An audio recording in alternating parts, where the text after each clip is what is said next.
नमस्कार दर्शकों, खेल खिलाड़ी के इस अंक में आप सभी का बहुत बहुत स्वागत है। दर्शकों, खेल हमारे जीवन का एक महत्वपूर्ण हिस्सा है। ये हमारे स्वास्थ्य के साथ साथ हमारे शारीरिक, मानसिक और सामाजिक विकास का भी एक माध्यम है। खेल के कई प्रकार हैं और जिनके विषय पर हम इस कार्यक्रम में बातचीत करते रहते हैं। तो दर्शकों, आज इस अंक में हमने ऐसे शख्स को बुलाया है जिन्होंने हमारे द्वीपों के बच्चों में कुंफू और कराटे के प्रति रुचि उत्पन्न की है। तो चलिए मिलते हैं हमारी आज की अतिथि और कुंफू और कराटे कोच मास्टर जयराम जी से। तो मास्टर जयराम जी, सबसे पहले तो आपका बहुत बहुत नमस्कार और स्वागत है हमारे इस कार्यक्रम में जी। तो दर्शकों, चलिए कार्यक्रम को शुरू करते हैं। तो मास्टर जयराम, सबसे पहले तो हम चाहेंगे कि आप हमारे दर्शकों को अपने और अपने परिवारजनों के विषय में कुछ बताएं। धन्यवाद मैम। सबसे पहले मैं दूरदर्शन को मैं धन्यवाद देना चाहूँगा जो कि मुझे ये मौका दिया है।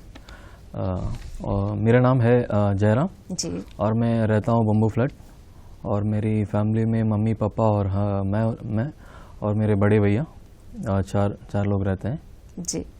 जी, तो अगर हम स्कूलिंग की बात करें, आपने अपनी प्रारंभिक शिक्षा आदि कहाँ से पूरा की है? मैम वैसे तो मेरा जो स्टडी है यहीं पे हुआ है, पोर्ट ब्लेयर में, government senior secondary school Telugu medium. और मेरा ग्रेजुएशन जो है फिजिकल एजुकेशन में हुआ है जी जी जी। तो ये तो हो गई आपकी निजी विषयों पर बात। और अभी वर्तमान समय में जयराम जी आप क्या कर रहे हैं? मैं फिलहाल स्कूल में एज ए स्पोर्ट्स टीचर में जॉब कर रहा हूँ मैम। बच्चों को मार्शल आर्ट सिखाता हूँ जी। तो जयराम जी, ये जो कुंफू और कराटे, इनकी प्रति रुचि कैसे आई आपके अंदर? कब और कैसे आई? आपको कब लगा कि इन्हीं को लेकर आपको आगे जीवन में कुछ करना है? जी मैम, हर इंसान के अंदर एक चीज़ होता है, टैलेंट होता है। तो मेरे को बचपन से ही स्पोर्ट्स में इंटरेस्ट था। मार्शल आर्ट्स के बारे में मैंने कभी सोचा ही नहीं। तो धीरे धीरे जो है अपना 10th 11th 12th जैसा मैंने अपना हाई स्टडी करते रहा जी। तो मुझे लगा कि कोई एक गेम को ऐसा सेलेक्ट करना है जो कि मेरे को आगे जाके काम आए जी। तो बहुत सारा गेम्स है, बट मेरे को मेरे हिसाब से मेरे को मार्शल आर्ट्स जो है बहुत पसंद था। उस वक्त 36 चैम्बर ऑफ शाओलिन का एक मूवी था मैम, शाओलिन चाइनीज मूवी।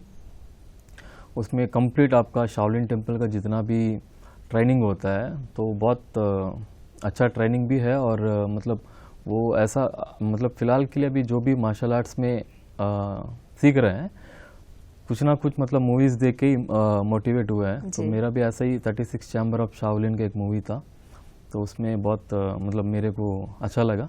तो धीरे धीरे मैंने मार्शल आर्ट्स कराटे पहले सीखा। तो धीरे धीरे करते करते ऐसा लगा कि मेरे को ये मार्शल आर्ट से मेरे को बहुत कुछ चीज़ सीखने को मिला है, बहुत सारा कॉन्फिडेंस भी मिला। तो मैं कभी सोचा नहीं कि ये चीज़ में मैं अब बहुत आगे जाऊंगा करके। तो धीरे धीरे ये चीज़ मार्शल आर्ट जो है मेरे को मेरा करियर ही बन गया था। अच्छा। अभी भी फ़िलहाल करियर ही है मेरा फ़िलहाल के लिए जी जी।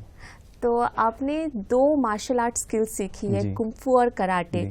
तो इन दोनों में क्या डिफरेंस है, या फिर दोनों में किसी तरह की सिमिलैरिटीज है जिसके वजह से आपने दोनों को ही साथ साथ सीखा है? मैम कराटे जो है हर कंट्री का एक अलग अलग एक मार्शल आर्ट्स होता है। जैसा कराटे जो है जापानीज का है, जापान का, और चाइनीस जो है कुंफू जो है चाइनीज का है। जैसा कि इंडिया में कलरी पायटू बोलते हैं। तो हर कंट्री का अलग अलग मार्शल आर्ट्स हैं। तो उस वक्त कुंफू यहाँ पे उतना नहीं था अंडमान में। उस वक्त कराटे बहुत फेमस था यहाँ पे। तो कराटे में वेपन्स बहुत कम होता है मैम जी। कराटे में वेपन्स ना का बराबर है, वेपन्स बट लिमिटेड वेपन्स है। कुंफू में जो है बहुत सारा वेपन्स होता है, तलवारबाजी होता है, लाठी होता है, और शॉर्ट वेपन, लॉन्ग वेपन, और उसमें बहुत क्लोज कॉम्बैट जो जैसा क्लोज कॉम्बैट जो होता है मैम, फाइट करने का टेक्निक्स वगैरह उसमें बहुत ज़्यादा होता है। अच्छा। तो मेरे को उसमें बहुत ज़्यादा इंटरेस्ट था वेपन सीखने का। तो मेरे को कुंफू और इसका जो है कंपैरिजन में मेरे को कुंफू अच्छा लगा मैम। अच्छा। दोनों अच्छा है, बट स्किल का हिसाब से दोनों अच्छा है, बट कुंफू में जो है वेपन्स बहुत ज़्यादा होता है जी जी। तो जैसे आपने अभी बताया कि आप अब जो है बच्चों को भी सिखाते हैं, जो आपने सीखा है उसे बच्चों तक भी पास ऑन कर रहे हैं। तो कितना समय हो गया है अब इस कुंफू और कराटे के फील्ड में आपको? मैम अभी फ़िलहाल अभी जो है सिखाते हुए 8 साल हो चुका है मैम। अच्छा जी। कराटे और कुंफू मैं मतलब दोनों सिखाता हूँ बच्चों को, उनका स्किल का हिसाब से, उनको जो पसंद है तो वो हिसाब से। अगर किसी को वेपन सीखना है तो उनको कुंफू सिखाता हूँ मैं, जी। और जिसको नॉर्मल सेल्फ डिफेंस सीखना है या नॉर्मली कराटे सीखना है तो उनको कराटे भी सिखाते हैं। जो और ज़्यादा इंटरेस्टेड है उनको जो है दोनों चीज़ सिखाते हैं। अच्छा जी। तो ये जो आप जो ट्रेनिंग देते हैं बच्चों को, तो किस उम्र के या आयु वर्ग के बच्चे जो है आपके पास ट्रेनिंग के लिए अब आ रहे हैं? मैम अभी तो मेरा 6+ जो है शुरू होता है, 6+ से। अभी 6+ से लेकर के कॉलेज के स्टूडेंट तक आते हैं मैम अभी। अच्छा जी। तो जब हमें कराटे या कुंफू की बात करते हैं तो क्या इसे कोई भी बच्चा सीख सकता है या फिर कुछ खास तरह की रिक्वायरमेंट्स की ज़रूरत होती है? मैम इसमें कोई रिक्वायरमेंट नहीं है, क्योंकि मैं भी जब सीखता था स्पोर्ट्स में था, बट मार्शल आर्ट्स तो मैं मतलब 16-17 एज में मैं भी सीखा हूँ, तो उसमें कोई एज लिमिट्स नहीं है मैम। कोई भी मतलब कोई भी एज वाले सीख सकते हैं, गर्ल्स चाहे सीनियर सिटीजन। लेकिन इसमें एक चीज़ है कि अपना अपना एज के हिसाब से हम लोग मतलब उनको ट्रेन करते हैं। अच्छा। उनका कैपेबिलिटी के हिसाब से उनको ट्रेन करते हैं। बाकी जो है कोई एज रिक्वायरमेंट नहीं है मैम। जी। सीखने का मतलब कोई उम्र नहीं है बोलते हैं ना मैम, तो वैसे ही इसमें जो है सीखने का कोई एज लिमिट नहीं है मैम। अच्छा तो क्या ऐसे कुछ स्टूडेंट्स आपके पास है जो कि बड़े उम्र में हो? जी मैम बिल्कुल। मेरे लास्ट अभी तो उनका हो चुका है जी। उनका बच्चा का एडमिशन करवाने के लिए आए थे, 2 गर्ल्स बच्चे हैं। जी। तो 1 महीना बाद उनका पापा भी एडमिशन ले लिया मैम। जी। तो उन्होंने भी मतलब ग्रीन बेल्ट तक कंटिन्यू करे, तो उनका ट्रांसफ़र हो गया तो चले गए। तो ऐसा भी बहुत सारा होता है कि बच्चे के साथ साथ पेरेंट्स भी आते हैं सीखने के लिए, बट उनको पता नहीं होता है कि मतलब सीखने का कोई एज नहीं है। उन लोग अभी भी शर्माते हैं। तो जब भी मेरे को कोई पूछते हैं तो मैं बताता हूँ उनको कि ऐसा कोई रूल नहीं है, ऐसा कोई लिमिट्स नहीं है, कोई भी सीख सकते हैं। उनको उनका एज के हिसाब से जो है टेक्निक्स जो होता है ना मैम, बच्चे हैं तो उनको ज़्यादा ट्रेनिंग देते हैं क्योंकि उनको कर सकते हैं उन लोग। जो एज बड़ा है, मतलब जो एज में बड़े हैं, तो उनको उनका एज के हिसाब से जो है हम लोग ट्रेन करते हैं। जी। अच्छा जी। तो ये जो है कहीं ना कहीं हमारी जो हेल्थ में भी बहुत इम्प्रूवमेंट ला सकती बहुत होगी ज़्यादा जब हम इम्प्रूव करते आता है। हैं। जी जी मैम, जी। बहुत ज़्यादा इम्प्रूव आता है। काफ़ी सारे मेरे स्टूडेंट्स हैं, उन लोग ना खाने पीने में बहुत पीछे है। सभी को पता है कि आजकल के बच्चे नहीं खाते हैं। जी। तो मेरे भी बहुत सारे स्टूडेंट्स हैं, खास करके ऐसे भी बच्चे हैं कि सिर्फ खाने के लिए कराटे क्लास भेजते हैं, ताकि यहाँ पे एक्सरसाइज करेंगे, कुछ करेंगे तो भूख लगेगा फिर खाएंगे, तो ऐसा भी होता है। तो जयराम जी, आप इतने सालों से, आपने कहा कि 8 सालों से आप एज अ टीचर बच्चों को सिखा रहे हैं, उससे पहले आपने खुद सीखा है, तो एक इतने लंबे अरसे का आपका सफ़र रहा है। तो इसके बीच में जो है, इस दौरान आपने कितने इवेंट्स में पार्टिसिपेट किया है, क्या कुछ उपलब्धियां आपने हासिल की है, उसके बारे में भी हमें ज़रा बताएं। मैम जब मैं सीखता था white belt to black belt तक का, बहुत सारा चैलेंजेस तो आया ही है, अभी भी चैलेंजेस तो है सिखाने के लिए। जी। तो जब मैं ट्रेनिंग में था उतना नहीं पता था मेरे को क्या करना है क्या नहीं करना है। जैसा जैसा इसमें बेल्ट लेवल होता है मैम, बेल्ट लेवल। अच्छा। वाइट बेल्ट, येलो बेल्ट, फिर ऑरेंज बेल्ट, ग्रीन बेल्ट, जैसे जैसे आप लेवल क्रॉस करते हैं, पार करते हैं, तो आपका ट्रेनिंग भी उतना ही हार्ड होता है। अच्छा।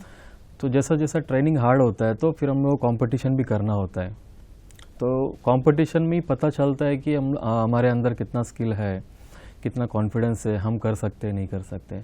तो मैं मतलब एक बार नेशनल गया हूँ मैं जी। नेशनल गया बॉक्सिंग में, और किक बॉक्सिंग तो लोकल टूर्नामेंट्स तो मैंने बहुत किया है, जहाँ पे मैं ट्रेनिंग करता था आंध्रा नेल्लूर में। जी। और डिस्ट्रिक्ट और स्टेट किया हूँ मैम। और मेरा जो ज़्यादा इवेंट्स है रिकॉर्ड्स है मैम, वर्ल्ड रिकॉर्ड्स है। जी। मैं अब तक का 5 वर्ल्ड रिकॉर्ड्स बना चुका हूँ। तो उन वर्ल्ड रिकॉर्ड्स के बारे में भी ज़रा हमें बताया कि क्या क्या किया है आपने। जी मैम, मेरा जो पहला रिकॉर्ड था 500 बाइक्स जो है अपने स्टमक ऊपर मैंने चढ़ाया था। 500 हाँ बाइक्स? जी। और वो भी बाइक्स पे डबल राइडिंग बोलते हैं उसको, मतलब एक बाइक के ऊपर 2 लोग बैठते हैं। तो अपने स्टमक ऊपर लेके गया। मेरा टारगेट था 30 मिनट्स जी। 30 मिनट्स में मेरे को क्रॉस करना था। मैंने 16 मिनट 40 सेकेंड्स में फिनिश कर दिया। अच्छा। तो वो एक रिकॉर्ड था मैम। और 50 मार्बल्स जो है 6 सेकेंड्स में मेरा एम्प्टी हैंड से ब्रेक करना था मेरे को। वो भी 1 मिनट का टारगेट था, मैंने 6 सेकेंड्स में उसको ब्रेक किया। वो एक रिकॉर्ड था मैम। नॉन स्टॉप 12 आवर्स, मतलब सुबह से लेके शाम तक का 6 to 6, बिना खाए बिना पिए। मेरे साथ साथ तो मैंने अपने स्टूडेंट्स को भी करवाया, 19 स्टूडेंट्स को। मॉर्निंग से लेके इवनिंग तक मार्शल आर्ट परफॉर्मेंस, जिसमें सब कुछ होता है, फाइटिंग से लेकर के आपका हार्ड ट्रेनिंग से लेकर के।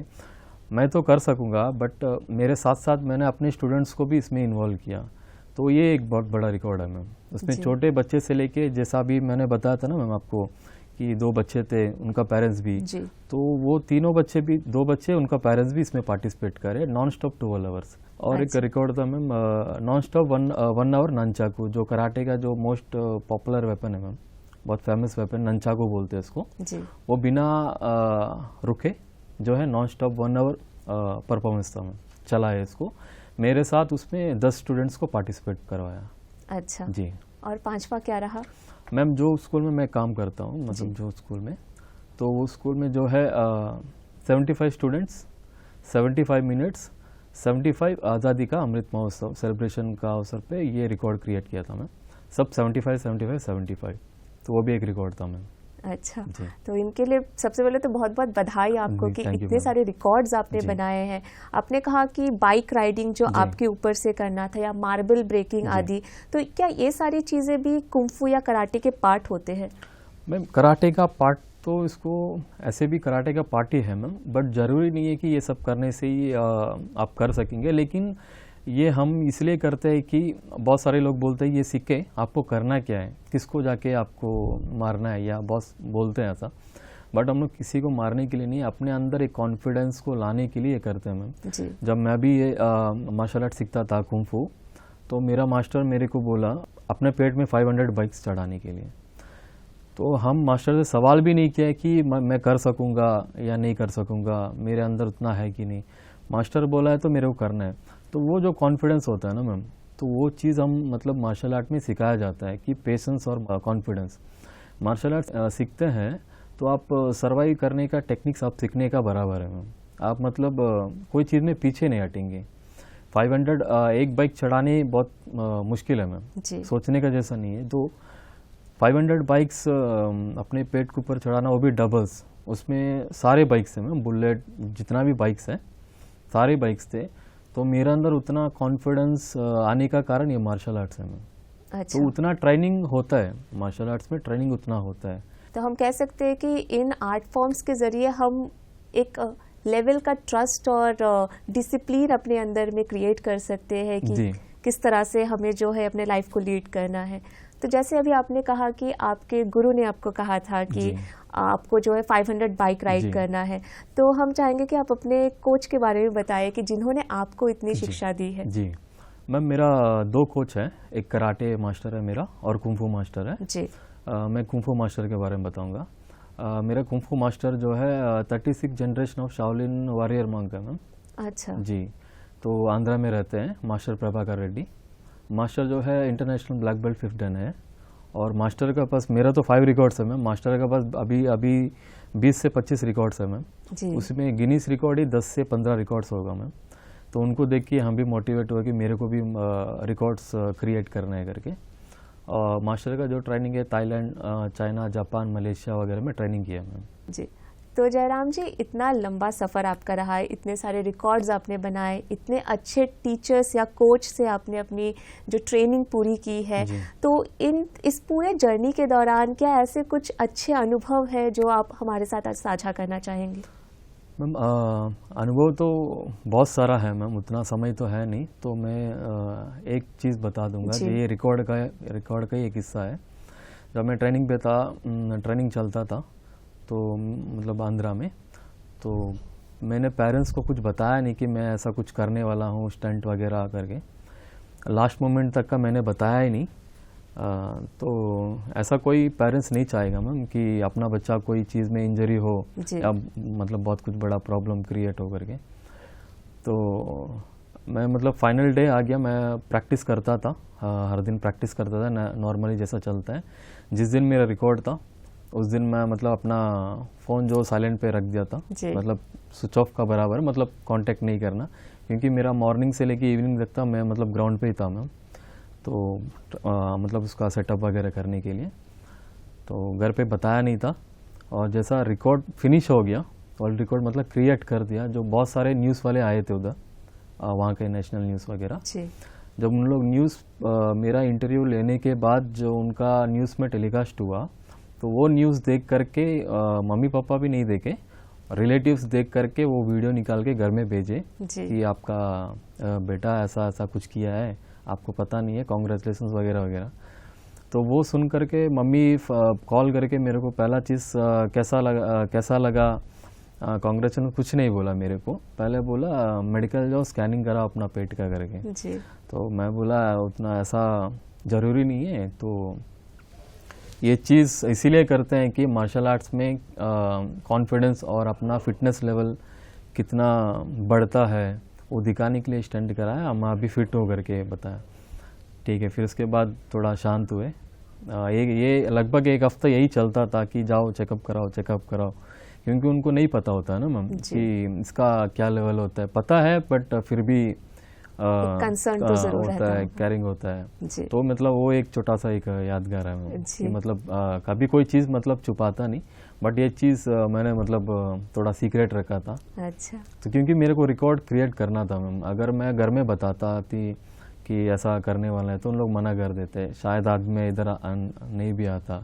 तो वो एक यादगार हिस्सा है। जी जी, बहुत बहुत शुक्रिया आपका जो ये अनुभव हमारे साथ साझा करने के लिए। तो ये जो रिकॉर्ड आपने बनाया है और न्यूज़ चैनल्स ने आपको कवर किया था, तो ये सब कहाँ की बात है, कहाँ पे हुआ था? मैम ये आंध्र प्रदेश नेल्लूर डिस्ट्रिक्ट है मैम, तो वहाँ पे मेरा एकेडमी था, मतलब सर का। अच्छा।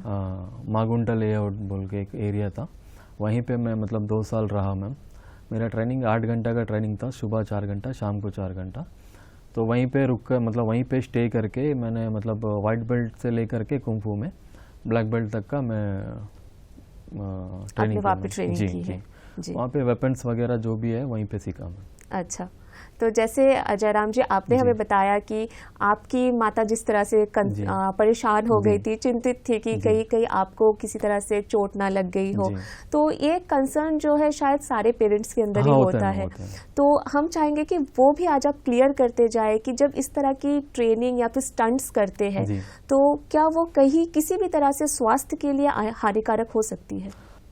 मैम सबसे पहला इसका जो ट्रेनिंग होता है वो प्रॉपर तरीका से ट्रेनिंग होना चाहिए मैम जी। और उनका जो कोच है वो पहले ट्रेन होना चाहिए, ताकि उनको नॉलेज होना चाहिए कि ये स्टंट अगर करते हैं फ्यूचर में प्रॉब्लम होगा नहीं होगा। अगर करते भी है, इनका प्रॉपर ट्रेनिंग है, इनका प्रॉपर डाइट है, तो ही ये हम लोग कर सकते हैं मैम। क्योंकि मैं मतलब मास्टर्स का बात इसलिए मैंने माना क्योंकि मास्टर ऑलरेडी रिकॉर्ड होल्डर है। अच्छा। मास्टर भी बहुत सारा स्टंट करे, तो उनको पता है अगर वो मास्टर बोलते हैं तो वो सही होगा। तो जो कोच होता है वो मतलब प्रॉपर ट्रेन होना चाहिए मैम, और ऐसा स्टंट करना चाहिए कि आगे जाके कोई प्रॉब्लम ना हो। और मार्शल आर्ट्स में तो ऑलरेडी मतलब ट्रेन होते ही है मैम, उनका जो फिटनेस लेवल है बहुत हाई होता है। अगर प्रॉपर ट्रेनिंग करते हैं तो उनको कोई दिक्कत नहीं होना चाहिए। और साथ ही साथ क्या है, डाइट भी लेना चाहिए मैम, डाइट भी करना चाहिए। तो आपने बताया कि जो आपने पहला रिकॉर्ड बनाया था उस टाइम तो आपने घर पे बताया नहीं था, एक सरप्राइज था घर वालों के लिए। आज आप 5 रिकॉर्ड बना चुके हैं, तो अब घर वालों का कैसा रिएक्शन है? जब आपने 5 रिकॉर्ड बनाया था उनकी प्रतिक्रिया कैसी रही? मैम वो खत्म होने के बाद अभी जो है उन लोग बहुत सपोर्टिव भी है, पहले भी थे, अभी मतलब रिकॉर्ड्स के लिए उन लोग खुद मतलब सपोर्ट करते हैं कि कैसा करोगे, कब करोगे, अभी नेक्स्ट आपका क्या प्लान है। उन लोग बहुत सपोर्टिव करते हैं मैम, क्योंकि उनको पता चल गया है कि ये मतलब एक अच्छा मैसेज भी है बच्चों को एंगेज करने का, और बच्चों इसमें कुछ अचीव करते हैं मैम। मैं भी मतलब मार्शल आर्ट सीख करके ऐसा नहीं है मतलब इसमें कोई बेकार मतलब वेस्ट में जाता है, ऐसा नहीं है। इसमें कुछ फ़ायदा ही मिलता है आपको, मतलब बेनिफिट्स ही मिलता है हर चीज़ में। आपको पढ़ाई में भी बेनिफिट्स मिलता है, आपको अगर कॉलेज में एडमिशन चाहिए, कॉलेज में कुछ चाहिए, आपको अच्छा रिस्पांस मिलता है। तो ये सर्टिफिकेट्स मतलब बच्चों को फ्यूचर में काम आता है मैम।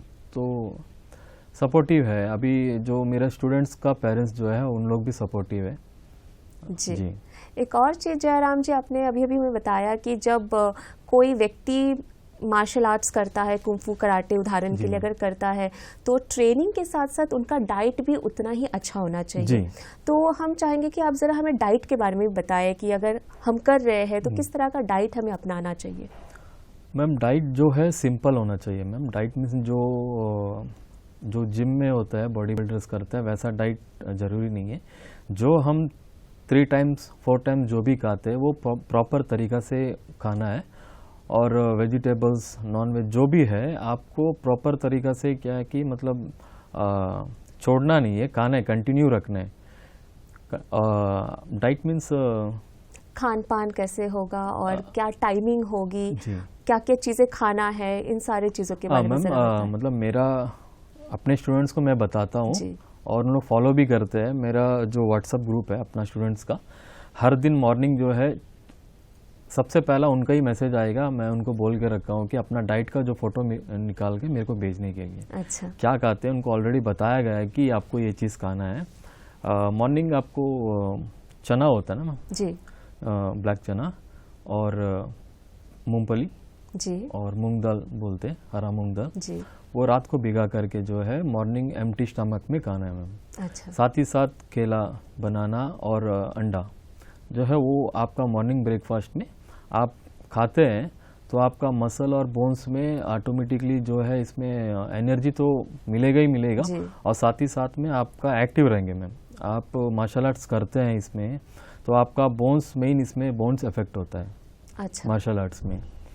अभी अगर नहीं होता है, फ्यूचर में जाके आपको प्रॉब्लम होगा अगर प्रॉपर डाइट नहीं है तो इसीलिए जो है बच्चों को बोलते हैं अगर आप लोग करते हैं मार्शल आर्ट तो प्रॉपर डाइट लेना है और दूध पीना है जी। बच्चे को, तो उन लोग फॉलो भी करते हैं मैम।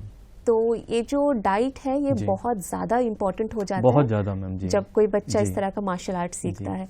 तो सर क्या ये जो डाइट है ये सबके लिए, जैसे कि अगर हम सारे आयु वर्ग की बात करें, आपके पास बच्चे भी आते हैं, कॉलेज के बच्चे जी। भी आते हैं, इवन अडल्ट्स भी आते जी। हैं, सबके लिए सेम डाइट होता है या फिर कुछ अंतर होता है? मैम डाइट जो है सबको सेम होता है मैम, सेम होता है। अगर अबव 40 ईयर्स 50 ईयर्स उनको अभी कुछ करना नहीं है तो उन लोग ये डाइट को स्किप कर सकते हैं। अदरवाइज जो भी एक्टिव है, जो भी मार्शल आर्ट्स हो या कोई भी स्पोर्ट्स में हो, उनको डाइट तो सबको सेम होता है मैम। अच्छा। डाइट में कोई एक्सक्यूज़ नहीं होता है।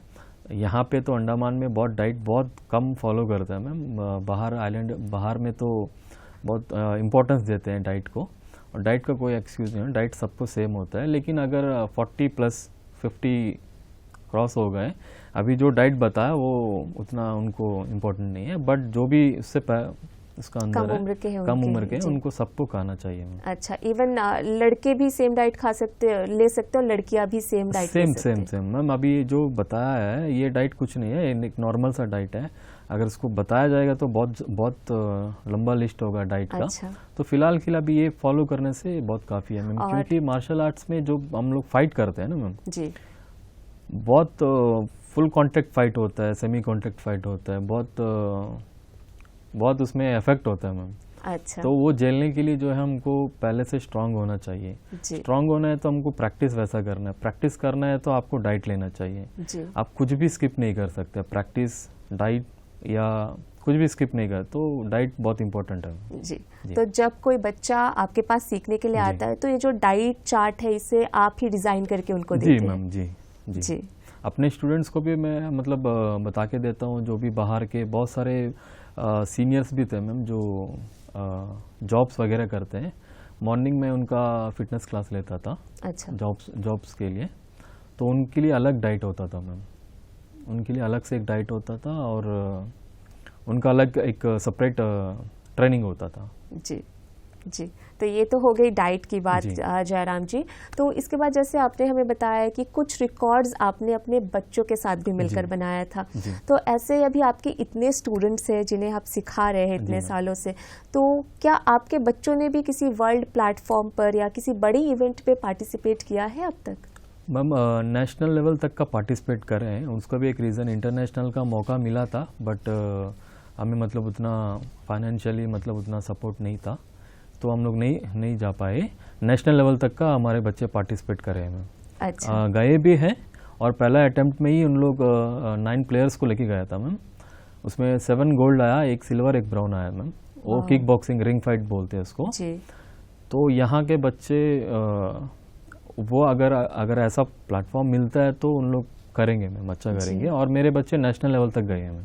अच्छा, अगला सवाल था आपसे जी। कि जो हमारे आइलैंड के बच्चे, क्योंकि इतने सालों से आप हमारे द्वीपों के बच्चों से जी। मिलजुल रहे, उन्हें समझ रहे इतने करीब से, तो आपको क्या लगता है उनके अंदर कितनी काबिलियत है? अगर उन्हें एक अच्छा प्लेटफॉर्म, आपके जैसे अच्छे कोच का एक्सपोजर मिले तो वो कहाँ तक जा सकते हैं? मैम काबिलियत मतलब बहुत ज़्यादा है मैम, क्योंकि मैं भी यही आइलैंडर का हूँ। तो मैं उस वक्त उतना फैसिलिटी नहीं था। मैंने 5 वर्ल्ड रिकॉर्ड मैंने क्रिएट किया था। तो अभी तो बहुत सारा फैसिलिटी है, कर सकते हैं। बच्चों का जो है परफॉर्मेंस बहुत अच्छा है मैम। उनका अगर उनको सही गाइडेंस मिलेगा और उनको सपोर्ट मिलेगा बाहर जाने का, तो बहुत अच्छा परफॉर्मेंस देंगे। अभी दे भी रहे हैं मैम। हम लोग बहुत सारे बच्चों को देखे हैं, आइलैंडर के बच्चे इंटरनेशनल लेवल तक जाके मेडल भी लिए हैं। तो यहाँ के बच्चे के अंदर उतना काबिलियत है मैम। जी, तो जयराम जी, ये तो हो गया कि आप पोर्ट ब्लेयर में आप रहते हैं, आप यहाँ के बच्चों को उस तरह से ट्रेन कर रहे हैं।